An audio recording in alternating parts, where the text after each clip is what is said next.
السلام علیکم دوستو، آج کی کہانی کا نام ہے دعا کام آ گئی۔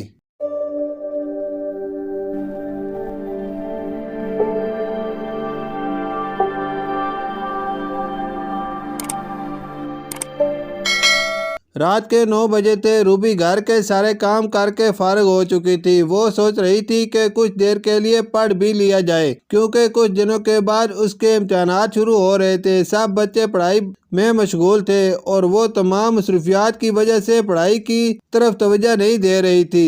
وہ جانتی تھی کہ پڑھائی کا کام بہت بہتر ہے۔ اگر آج اسے کام کرنا پڑتا ہے تو اگلے گھر میں تو ایسا نہ اور اس کی اولاد کو بھی انہی مشکلات کا سامنا ہو۔ وہ اپنی طرف سے پوری محنت کرتی اور پڑھائی کے ساتھ ساتھ گھر کے کام کاج میں اپنی والدہ کا ہاتھ بٹاتی۔ اس کے والد کا ایک ایکسیڈنٹ میں انتقال ہو گیا تھا۔ اس کی ماں گھر کے گزر بسر کے لیے سلائی کا کام کرتی تھی۔ وہ جانتی تھی کہ اس کی بیٹی کو پڑھائی کا شوق ہے۔ روبی کو ایک ایسی بیماری تھی جو اسے روز بروز موت کے منہ میں لے جا رہی تھی، مگر وہ اپنی ماں کو بتانے سے ڈرتی تھی۔ وہ جانتی تھی کہ اگر اس کی ماں کو پتہ چلا تو وہ بہت پریشان ہوگی۔ اس کی ایک دوست ننی تھی، وہ اس سے ہر بات شیئر کرتی تھی۔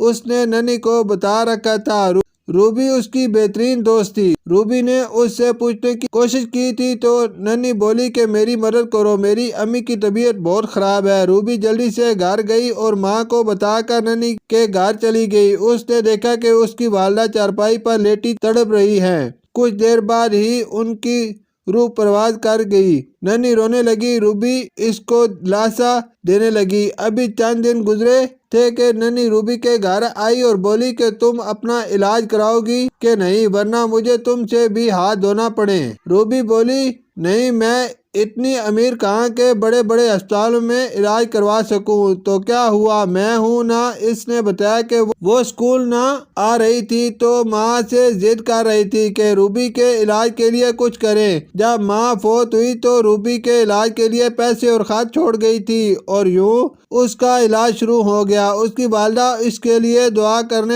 کے لیے مصلے پر بیٹھ گئی اور اللہ سے گڑ گڑا کر دعا کی، اے اللہ، میں نے ہمیشہ اپنی بیٹی کی سلامتی تجھ سے مانگی ہے، اس کی حفاظت فرما۔ اور پھر آہستہ آہستہ روبی صحت یاب ہو گئی۔ ننی کے لیے یہ ایک بہت بڑی خوشخبری تھی۔ وہ دونوں پکی سہیلیاں بن گئی اور وقت کے ساتھ ساتھ ایک دوسرے کے کام آتی رہی۔ ہمیشہ سچ ہے، ہمیں دوسروں کے کام آنے سے سچی خوشی ملتی ہے۔ شکریہ۔